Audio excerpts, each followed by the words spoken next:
നമസ്കാരം. Smart code PSCയുടെ മറ്റൊരു വീഡിയോയിലേക്ക് സ്വാഗതം. PSC PYQ സീരീസിന്റെ ഭാഗമായിട്ടുള്ള അടുത്ത വീഡിയോ ആണ്. നമുക്ക് ചോദ്യത്തിലേക്ക് കടക്കാം. 2025 പത്മവിഭൂഷൺ പുരസ്കാരത്തിന് അർഹയായ കുമുദിനി രജനീകാന്ത് ലക്കിയ ഏത് മേഖലയിലാണ് പ്രശസ്തി ആർജിച്ചത്? ചോദ്യം ആവർത്തിക്കാം. 2025 പത്മവിഭൂഷൺ പുരസ്കാരത്തിന് അർഹയായ കുമുദിനി രജനീകാന്ത് ലക്കിയ ഏത് മേഖലയിലാണ് പ്രശസ്തി ആർജിച്ചത്? പത്മ അവാർഡ്സിൽ നിന്നുള്ള ചോദ്യമാണ്. ഓപ്ഷൻസ് നോക്കാം. ഓപ്ഷൻ എ സംഗീതം, ഓപ്ഷൻ ബി നൃത്തം, ഓപ്ഷൻ സി സാഹിത്യം, ഓപ്ഷൻ ഡി ചിത്രകല. ഉത്തരം ഓപ്ഷൻ ബി നൃത്തം. കുമുദിനി രജനീകാന്ത് ലക്കിയ ഒരു കഥക് ഡാൻസർ ആണ്. അപ്പോൾ മേഖല നൃത്തമാണ് വരുന്നത്.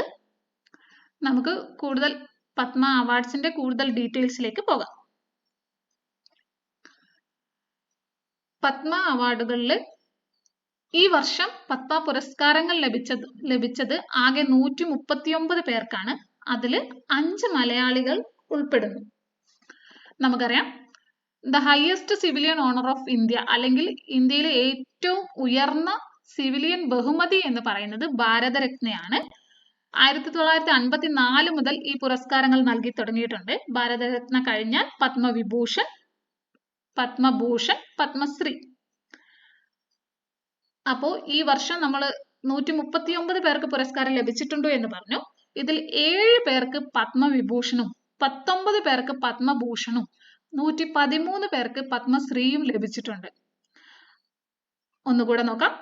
ആകെ പുരസ്കാരങ്ങൾ ലഭിച്ചവർ 139 പേർ. ഇതിൽ 7 പേർക്ക് പത്മവിഭൂഷൺ, 19 പേർക്ക് പത്മഭൂഷൺ, 113 പേർക്ക് പത്മശ്രീ. ഈ പുരസ്കാരങ്ങൾ ലഭിച്ച മലയാളികളുടെ എണ്ണം എന്ന് പറയുന്നത് 5 ആണ്. ആകെ പുരസ്കാരം ലഭിച്ച സ്ത്രീകൾ 23ഉം വിദേശികൾ 10ഉം മരണാനന്തരം ബഹുമതി ലഭിച്ചവർ 13 പേരുമാണ്. ആകെ പുരസ്കാരങ്ങൾ ലഭിച്ചത് 139 പേര്, 5 പേർ മലയാളികളാണ്. പത്മവിഭൂഷൺ 7 പേർക്ക്, പത്മഭൂഷൺ 19 പേർക്ക്, പത്മശ്രീ 113 പേർക്ക്. പത്മവിഭൂഷൺ പത്മ അവാർഡുകളിൽ ഏറ്റവും ഉയർന്നത് പത്മവിഭൂഷൺ ആണ്. അത് 7 പേർക്ക് ലഭിച്ചു എന്ന് നമ്മൾ പറഞ്ഞു. ഒന്നാമത്തെ വ്യക്തി ദൂവൂർ നാഗേശ്വർ റെഡ്ഡി, മെഡിസിൻ ആണ് മേഖല, തെലങ്കാനയാണ് സ്റ്റേറ്റ്. ദൂവൂർ നാഗേശ്വർ റെഡ്ഡി അഥവാ ഡി നാഗേശ്വർ റെഡ്ഡി. അദ്ദേഹം ഈ 3 ബഹുമതികളിൽ ലഭിക്കുന്ന ഫസ്റ്റ് ഇന്ത്യൻ ഡോക്ടറാണ്. അതായത് പത്മവിഭൂഷൺ ഇപ്പൊ കിട്ടി, അദ്ദേഹത്തിന് നേരത്തെ തന്നെ പത്മശ്രീയും പത്മഭൂഷണും ലഭിച്ചിട്ടുണ്ട്. 2002 പത്മശ്രീയും 2016 പത്മഭൂഷണും ഇപ്പൊ പത്മവിഭൂഷണും ലഭിച്ചിരിക്കുകയാണ്. അങ്ങനെ ഈ 3 പുരസ്കാരങ്ങളും ലഭിക്കുന്ന ആദ്യ ഇന്ത്യൻ ഡോക്ടറാണ് ഡി നാഗേശ്വർ റെഡ്ഡി. അദ്ദേഹം ഏഷ്യൻ ഇൻസ്റ്റിറ്റ്യൂട്ട് ഓഫ് ഗ്യാസ്ട്രോ എൻട്രോളജിയുടെ ഫൗണ്ടറും ഹെഡുമാണ്. രണ്ടാമത്തെ വ്യക്തി എന്ന് പറയുന്നത് ജഗദീഷ് സിംഗ് ഗഹാർ, പബ്ലിക് അഫയേഴ്സ് ആണ് മേഖല, ചണ്ഡീഗഡ് ആണ് സ്റ്റേറ്റ്. ജഗദീഷ് സിംഗ് ഗഹാർ അദ്ദേഹം 44ാമത് ചീഫ് ജസ്റ്റിസ് ഓഫ് ഇന്ത്യ ആയിരുന്നു. ഫസ്റ്റ് സിഖ് ചീഫ് ജസ്റ്റിസ് ആയിരുന്നു. ഇന്ത്യയിലെ ആദ്യത്തെ സിഖ് ചീഫ് ജസ്റ്റിസ് ആയിരുന്നു ജഗദീഷ് സിംഗ് ഗഹാർ. ട്രിപ്പിൾ തലാക്ക് അതായത് മുത്തലാക്ക് വിധിയിലും റൈറ്റ് ടു പ്രൈവസി വേർഡിക്റ്റ് അതായത് justice Puttaswamy versus government of India എന്ന് പറയുന്ന പ്രശസ്തമായ ഒരു കേസ് ഉണ്ട്. അതിൽ സ്വകാര്യത മൗലിക അവകാശമാണ് എന്ന് വിധിച്ച ബെഞ്ചിലും ഇദ്ദേഹം ഉണ്ടായിരുന്നു. ജഗദീഷ് സിംഗ് ഗഹാർ. മൂന്നാമത്തെ വ്യക്തിയാണ് നമ്മളെ ചോദ്യത്തിൽ ഉണ്ടായിരുന്ന കുമുദിനി രജനീകാന്ത് ലക്കിയ. ഓൾറെഡി നമ്മൾ പറഞ്ഞു, കഥക് ഡാൻസർ ആണ്, ഗുജറാത്ത് ആണ് സ്റ്റേറ്റ്, കല അല്ലെങ്കിൽ ആർട്ട് എന്ന വിഭാഗത്തിൽ പെടുന്നു. നാലാമത്തെ ആള് ലക്ഷ്മി നാരായണ സുബ്രഹ്മണ്യം, വയലിനിസ്റ്റ് ആണ്, ആർട്ടിൽ തന്നെ വരുന്നു, വയലിനിസ്റ്റ് ആണ്, കർണാടകയാണ് സ്റ്റേറ്റ്. നമ്മൾ നേരത്തെ പറഞ്ഞു ഈ പത്മ അവാർഡുകൾ മരണാനന്തരം ലഭിക്കുന്നവർ 13 പേരുണ്ട്. അതിൽ പത്മവിഭൂഷൺ മരണാനന്തരം ലഭിച്ച 3 പേരാണ്. അതിൽ ആദ്യത്തെ വ്യക്തി നമുക്ക് സുപരിചിതനാണ്, MT വാസുദേവൻ നായർ, സാഹിത്യവും വിദ്യാഭ്യാസവും ആണ് മേഖല, കേരളമാണ് സ്റ്റേറ്റ്. അദ്ദേഹത്തെ കുറിച്ച് കൂടുതലൊന്നും പറയേണ്ടത് വിചാരിക്കുന്നു. MT വാസുദേവൻ നായർ, സാഹിത്യവും വിദ്യാഭ്യാസവും സ്റ്റേറ്റ് കേരള. ആറാമത്തെ വ്യക്തി ഒസാമു സുസുക്കി. വ്യാപാരം വ്യവസായമാണ്, ജപ്പാനാണ് രാജ്യം. അതായത് നമ്മൾ നേരത്തെ പറഞ്ഞു മരണാനന്തരം ബഹുമതി ലഭിക്കുന്നവരിൽ വരുന്ന വ്യക്തികളാണ് MT Vasudevan Nair, Osamu Suzuki, Sharda Sinha. ഇതിൽ MT വാസുദേവൻ നായരാണ് ഈ വർഷം പത്മവിഭൂഷൺ ലഭിച്ച ഏക മലയാളി എന്ന് പറയുന്നത് MT വാസുദേവൻ നായരാണ്. അതുപോലെ തന്നെ ഈ വർഷം പത്മവിഭൂഷൺ ലഭിക്കുന്ന ഏക വിദേശിയാണ് ഒസാമു സുസുക്കി. നമ്മൾ നേരത്തെ പറഞ്ഞു മൊത്തം 10 പേർക്ക്, അതായത് മൊത്തം 10 വിദേശികൾക്ക് പുരസ്കാരങ്ങൾ ലഭിച്ചിട്ടുണ്ട്. അതിൽ തന്നെ പത്മവിഭൂഷൺ ലഭിക്കുന്ന ഏക വിദേശിയാണ് ഒസാമു സുസുക്കി. അദ്ദേഹം സുസുക്കി മോട്ടോർ കോർപ്പറേഷന്റെ ഫൗണ്ടർ ആണ്. അവസാനത്തെ വ്യക്തി അല്ലെങ്കിൽ ഏഴാമത്തെ വ്യക്തി എന്ന് പറയുന്നത് ശാരദ സിൻഹയാണ്. ഗായികയാണ്, ബീഹാറാണ് സ്റ്റേറ്റ്. ആർട്ട് അല്ലെങ്കിൽ കല എന്ന മേഖലയിൽ പെടുന്നു. ബീഹാർ കോകില എന്നറിയപ്പെടുന്നു. ഒരു ക്ലാസിക്കൽ സിംഗർ ആണ് ശാരദ സിൻഹ. അപ്പൊ പത്മവിഭൂഷൺ ലഭിച്ചത് 7 പേരാണ്. Duvvur Nageshwar Reddy, Jagdish Singh Khehar, Kumudini Rajnikant Lakhia, Lakshmi Narayana Subrahmanyam, MT Vasudevan Nair, Osamu Suzuki, Sharda Sinha. ഓരോരുത്തരുടെയും മേഖലയും സ്റ്റേറ്റും പ്രത്യേകം പറഞ്ഞിട്ടുണ്ട്. നമ്മൾ നേരത്തെ പറഞ്ഞു പത്മഭൂഷൺ ആകെ ലഭിച്ചത് 19 പേർക്കാണ്. അതിൽ മലയാളികളെ മാത്രമാണ് നമ്മൾ എടുത്തു നോക്കുന്നത്. പത്മഭൂഷൺ ലഭിച്ച മലയാളികൾ PR ശ്രീജേഷ്, കായികമാണ് മേഖല. നമുക്കറിയാം ഇന്ത്യൻ ഹോക്കി ടീമിന്റെ ഗോൾ കീപ്പർ ആയിരുന്നു PR ശ്രീജേഷ്. മേഖല കായിക. രണ്ടാമത്തെ വ്യക്തി എന്ന് പറയുന്നത് ജോസ് ചാക്കോ പെരിയപുരം. മേഖല മെഡിസിൻ ആണ്. ഇന്ത്യൻ കാർഡിയാക് സർജൻ ആണ്. ആദ്യത്തെ ഹൃദയ ട്രാൻസ്പ്ലാന്റ് സർജറി, അതായത് ഹാർട്ട് ട്രാൻസ്പ്ലാന്റ് സർജറി കേരളത്തിൽ ആദ്യമായിട്ട് നടത്തിയത് ജോസ് ചാക്കോ പെരിയപുരമാണ്. ഇദ്ദേഹത്തിന് 2011 പത്മശ്രീ ലഭിച്ചിട്ടുണ്ട്. 2025 പത്മഭൂഷൺ ലഭിച്ച ഏക കായിക താരം എന്ന് പറയുന്നത് PR ശ്രീജേഷ് ആണ്. അപ്പോൾ പത്മഭൂഷൺ ആകെ 19 പേർക്ക് ലഭിച്ചിട്ടുണ്ട്. 2 മലയാളികളാണ്, PR ശ്രീജേഷും ജോസ് ചാക്കോ പെരിയപുരവും. പത്മഭൂഷൺ ലഭിച്ച മലയാളികളല്ലാത്ത അല്ലെങ്കിൽ നമുക്ക് സുപരിചിതരായ കുറച്ച് പേരും കൂടി ഉണ്ട്. ഒന്ന് നമ്മുടെ തമിഴ് ആക്ടർ അജിത് കുമാർ ആണ്. പിന്നെ നമ്മുടെ ശോഭനയ്ക്ക് ലഭിച്ചിട്ടുണ്ട്. ഭരതനാട്യം ആർട്ട് മേഖലയിലാണ് ലഭിച്ചത്. തമിഴ്നാട് സ്റ്റേറ്റിലായിട്ടാണ് വരിക. പിന്നെ നന്ദമുനി ബാലകൃഷ്ണ, ആന്ധ്രാപ്രദേശ്, അതായത് ബാലയ്യ എന്നറിയപ്പെടുന്ന ഒരു ആക്ടറാണ്. പിന്നെ ആനന്ദ് നാഗ്, അതും കലയാണ്, കർണാടക ആക്ടറാണ്, കന്നഡ ആക്ടർ. മലയാളികൾ എന്ന് പറയുന്നത് PR ശ്രീജേഷും ജോസ് ചാക്കോ പെരിയപുരവും. പത്മശ്രീ ലഭിച്ചവർ ആകെ 113 പേർ. അതിൽ മലയാളികളെ മാത്രം നമുക്ക് നോക്കാം. ഒന്ന് നമുക്ക് സുപരിചിതനായ IM വിജയൻ, സ്പോർട്സ് ആണ് മേഖല, ഫുട്ബോൾ താരമാണ്, മുൻ ഇന്ത്യൻ ഫുട്ബോൾ ടീം ക്യാപ്റ്റൻ ആണ്. ഇദ്ദേഹത്തിന് 2003 അർജുന അവാർഡ് ലഭിച്ചിട്ടുണ്ട്. കായിക ബഹുമതിയിൽ 2ാമത്തെ സ്ഥാനം ഉള്ള അവാർഡാണ് അർജുന അവാർഡ്. ഫസ്റ്റ് അവാർഡ് എന്ന് പറയുന്നത് മേജർ ധ്യാൻചന്ദ് ഖേൽരത്ന പുരസ്കാരമാണ്. അദ്ദേഹത്തിന്, അതായത് IM വിജയന് 2003 അർജുന അവാർഡ് ലഭിച്ചിട്ടുണ്ട്. ഈ വർഷം പത്മശ്രീയും ലഭിച്ചു.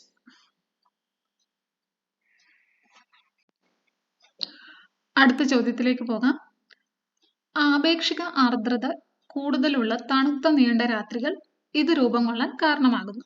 ജോഗ്രഫിയിൽ നിന്നുള്ള ചോദ്യമാണ്. ആപേക്ഷിക ആർദ്രത കൂടുതലുള്ള തണുത്ത നീണ്ട രാത്രികൾ ഇത് രൂപം കൊള്ളാൻ കാരണമാകുന്നു.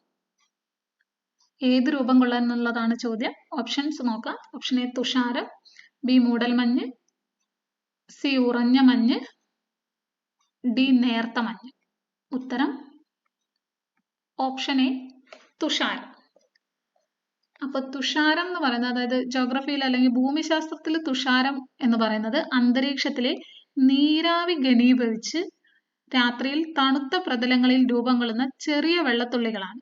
ഇംഗ്ലീഷിൽ ഡ്യൂ എന്ന് പറയും.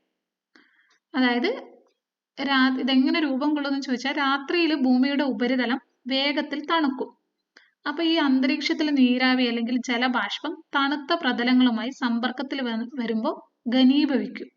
ഇങ്ങനെ ഘനീഭവിക്കുമ്പോൾ നീരാവി വെള്ളത്തുള്ളികളായി മാറുകയും സസ്യങ്ങളുടെ ഇലകളിലും മറ്റു വസ്തുക്കളിലും പറ്റിപ്പിടിക്കുകയും ചെയ്യുന്നു.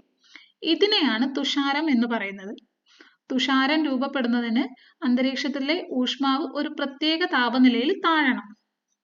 രാത്രിയിൽ ഭൂമിയുടെ ഉപരിതലം വേഗത്തിൽ തണുക്കുന്നത് കൊണ്ട് നമ്മൾ നേരത്തെ പറഞ്ഞു തണുക്കുന്നു, അപ്പൊ അതിന്റെ ഭാഗമായിട്ട് രൂപം കൊള്ളാന്ന് പറഞ്ഞു. അപ്പൊ ഇങ്ങനെ രൂപപ്പെടുന്നതിന് അന്തരീക്ഷത്തിലെ ഊഷ്മാവ് ഒരു പ്രത്യേക താപനിലയിൽ താഴണം. ഇതിനെ ഡ്യൂ പോയിന്റ് എന്ന് പറയുന്നു. പിന്നെ ഹിമം അല്ലെങ്കിൽ മഞ്ഞ് നമ്മൾ പറയുന്നത് അന്തരീക്ഷ താപനില 0°C താഴെയായി കുറയുന്ന പ്രദേശങ്ങളിൽ, പ്രത്യേകിച്ച് രാത്രികാലങ്ങളിൽ തുഷാരത്തിന്റെ സ്ഥാനത്ത് നേർത്ത ഹിമകണികകൾ രൂപം കൊള്ളുന്നു. ഇതാണ് ഹിമം. അതായത് അന്തരീക്ഷ താപനില 0°C താഴെയായി കുറയുന്ന പ്രദേശങ്ങളിൽ, പ്രത്യേകിച്ച് രാത്രികാലങ്ങളിൽ തുഷാരത്തിന്റെ സ്ഥാനത്ത് ഹിമകണികകൾ രൂപം കൊള്ളുന്നു. പിന്നെ മൂടൽമഞ്ഞ് അന്തരീക്ഷം തണുക്കുമ്പോൾ നീരാവി ഘനീഭവിച്ച് നേർത്ത ജലകണികകളായി അന്തരീക്ഷത്തിൽ തങ്ങി നിൽക്കുന്നു. അന്തരീക്ഷത്തിന്റെ താഴ്ന്ന വിതാനങ്ങളിൽ പൊടിപടലങ്ങൾ കേന്ദ്രീകരിച്ച് ഘനീകരണം നടക്കുന്നതിനാലാണ് മൂടൽമഞ്ഞ് ഉണ്ടാകുന്നത്. അതായത് അന്തരീക്ഷം തണുക്കുമ്പോൾ നീരാവി ഘനീഭവിക്കുന്നു, നേർത്ത ജലകണികകളായിട്ട് അന്തരീക്ഷത്തിൽ തന്നെ തങ്ങി നിൽക്കുന്നു. ഇപ്പൊ ഈ അന്തരീക്ഷത്തിന്റെ താഴ്ന്ന വിതാനങ്ങളിൽ ഉണ്ടാകുന്ന പൊടിപടലങ്ങൾ കേന്ദ്രീകരിച്ച് ഘനീകരണം നടക്കുന്നത് കൊണ്ടാണ് മൂടൽമഞ്ഞ് ഉണ്ടാകുന്നത്. മൂടൽമഞ്ഞിലൂടെയുള്ള ദൂരക്കാഴ്ചയെ അടിസ്ഥാനമാക്കി ഇവയെ രണ്ടായിട്ട് തരംതിരിക്കാം. അതായത് നേർത്ത മൂടൽമഞ്ഞ് അഥവാ മിസ്റ്റ് എന്ന് പറയും, അല്ലെങ്കിൽ ഫോഗ്, അതായത് കനത്ത മൂടൽമഞ്ഞ് അല്ലെങ്കിൽ ഫോഗ്. പിന്നെ ഉള്ളത് മേഘങ്ങളാണ്. അന്തരീക്ഷത്തിലെ നേർത്ത പൊടി പടലങ്ങളെ കേന്ദ്രീകരിച്ച് ഘനീകരണം നടക്കുന്നതിലൂടെയാണ് മേഘങ്ങൾ അല്ലെങ്കിൽ ക്ലൗഡ്സ് ഉണ്ടാകുന്നത്.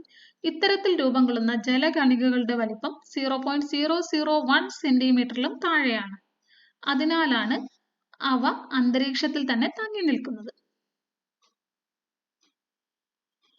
ജോഗ്രഫിയിലെ തന്നെ അടുത്ത ചോദ്യത്തിലേക്ക് പോകാം. ആകാശത്തിൽ പാളികൾ പോലെ കാണപ്പെടുന്ന മേഘം. മേഘങ്ങളുടെ ഭാഗത്തു നിന്നുള്ള ചോദ്യമാണ്.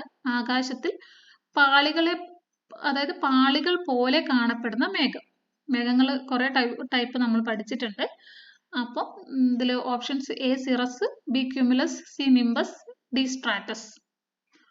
ഉത്തരം ഡി സ്ട്രാറ്റസ്. ഇപ്പൊ നമ്മൾ നേരത്തെ തന്നെ പറഞ്ഞു മേഘങ്ങൾ എങ്ങനെയാ രൂപം കൊള്ളുക എന്നുള്ളത്. അതായത് സിമ്പിളായിട്ട് പറഞ്ഞാൽ ആകാശത്തിലെ വെള്ളത്തിൽ നിന്നാണ് മേഘങ്ങൾ രൂപം കൊള്ളുന്നത്. അപ്പൊ ഈ വെള്ളം എവിടെന്നാ കിട്ടുന്നതെന്ന് വെച്ചാൽ ഭൂമിയിൽ നിന്ന് ബാഷ്പീകരിക്കപ്പെടുകയോ അല്ലെങ്കിൽ മറ്റു പ്രദേശത്തിൽ നിന്ന് നീങ്ങി വരുന്നതോ ആവാം. ഈ ജലബാഷ്പം എന്ന് പറയുന്നത് അദൃശ്യമായിരിക്കും, നമുക്കിങ്ങനെ കാണാൻ പറ്റണമെന്നില്ല, പക്ഷെ അത് എല്ലായ്പ്പോഴും ഒരു നിശ്ചിത അളവിൽ ആകാശത്തിൽ ഉണ്ടാവും. അപ്പൊ വായുവിന്റെ ഒരു ഭാഗം തണുക്കുമ്പോൾ അവിടുത്തെ ജലബാഷ്പം ദ്രാവക രൂപത്തിലേക്ക് മാറുന്നു. അങ്ങനെ മേഘങ്ങൾ രൂപം കൊള്ളുന്നു. ഇത് ഘനീഭവിക്കാൻ പൊടി അല്ലെ ഐസ്, കടലുപ്പ് എന്നിവയ്ക്ക് ചുറ്റും വെള്ളം ഘനീഭവിക്കും. ഈ മേഘങ്ങൾ എന്തുകൊണ്ട് പ്രാധാന്യം അർഹിക്കുന്നു എന്ന് ചോദിച്ചാൽ നമുക്ക് മഴയ്ക്കും മഞ്ഞു വീഴ്ചയ്ക്കും എല്ലാം മേഘങ്ങൾ ആവശ്യമാണ്. അതുകൊണ്ട് മേഘങ്ങൾ ഇമ്പോർട്ടന്റ് ആണ്. പിന്നെ നമ്മുടെ കാലാവസ്ഥ നിർണ്ണയിക്കുന്നതിലും മേഘങ്ങൾ പ്രധാന പങ്ക് വഹിക്കുന്നുണ്ട്. മേഘങ്ങളെ തരംതിരിക്കുന്നതിൽ രണ്ട് പ്രധാന ഘടകങ്ങൾ ഏതൊക്കെയാന്ന് വെച്ചാൽ താപനിലയും കാറ്റുമാണ്. പിന്നെ മേഘങ്ങളെ വേറെ രീതിയിൽ തരംതിരിക്കാന്ന് വെച്ചാൽ ഇവരുടെ ഉയരത്തിന്റെ അടിസ്ഥാനത്തിലൊക്കെ മേഘങ്ങളെ തരംതിരിക്കുന്നുണ്ട്. അപ്പൊ പ്രധാനമായിട്ടും നമ്മളിപ്പോ ആകാശത്തിൽ പാളികൾ പോലെ കാണപ്പെടുന്നതെന്ന് പറഞ്ഞു സ്ട്രാറ്റസ്, ബാക്കിയുള്ള ക്യൂമുലസ്, നിംബസ്, സിറസ് ഒക്കെ ഉണ്ട്. അതിൽ സിറസ് മേഘങ്ങൾ 8000 മുതൽ 12000 മീറ്റർ വരെ ഉയരത്തിൽ രൂപം കൊള്ളുന്നതാണ്. ഇവ ഒരു വേർപെട്ട രീതിയിലുള്ള നേർത്ത മേഘങ്ങളാണ്. അവയ്ക്ക് തൂവൽ പോലെയുള്ള രൂപമാണ്. അതായത് 8000 മുതൽ 12000 മീറ്റർ വരെ ഉയരത്തിലുള്ള തൂവൽ പോലെയുള്ള രൂപം. ഇവ എപ്പോഴും വെളുത്ത നിറത്തിലായിരിക്കും. തെളിഞ്ഞ അന്തരീക്ഷ സ്ഥിതിയിൽ വളരെ ഉയർന്ന വിതാനത്ത് നേർത്ത തൂവൽക്കെട്ടുകൾക്ക് സമാനമായി കാണുന്ന മേഘങ്ങളാണ് സിറസ്. നിംബസ് എന്ന് പറയുന്നത് താഴ്ന്ന വിതാനങ്ങളിൽ രൂപപ്പെടുന്ന ഇരുണ്ട മഴമേഘങ്ങളാണ് നിംബസ്. ഇവ സാധാരണയായി താഴ്ന്ന ഉയരത്തിലാണ് കാണുന്നത്. നിംബസ് മേഘങ്ങളുടെ നിറം കറുപ്പ് അല്ലെങ്കിൽ കടും ചാരനിറമായിരിക്കും. നിംബസ് മേഘങ്ങൾ സൂര്യപ്രകാശത്തെ തടയും. ഇത്തരം മേഘങ്ങൾ സാധാരണയായിട്ട് കനത്ത മഴയ്ക്കും ഇടിമിന്നലിനും കാരണമാകുന്നു. നിംബസ് എന്ന് പറയുന്നത് മഴമേഘങ്ങൾ എന്ന് അറിയപ്പെടുന്നു. പിന്നെ ക്യുമുലസ് ഉയർന്ന തോതിലുള്ള സംവഹന പ്രവാഹത്തിന്റെ ഫലമായി രൂപം കൊള്ളുന്ന പഞ്ഞിക്കെട്ടുകൾക്ക് സമാനമായ മേഘമാണ് ക്യുമുലസ്. ഒന്നുകൂടെ പറയാം. ഉയർന്ന തോതിലുള്ള സംവഹന പ്രവാഹത്തിന്റെ ഫലമായി രൂപം കൊള്ളുന്ന പഞ്ഞിക്കെട്ടുകൾക്ക് സമാനമായ മേഘങ്ങളാണ് ക്യുമുലസ് മേഘങ്ങൾ. ക്യുമുലോ നിംബസ് മേഘങ്ങൾ എന്ന് പറയുന്ന മേഘങ്ങളുണ്ട്. അവ ഇടിമിന്നലുകൾ എന്നും വിളിക്കുന്ന മേഘങ്ങളാണ് ക്യുമുലോ നിംബസ്. പിന്നെ സ്ട്രാറ്റസ് നമ്മൾ പറഞ്ഞു, ആകാശത്തിൽ പാളികൾ പോലെ കാണപ്പെടുന്ന മേഘങ്ങൾ.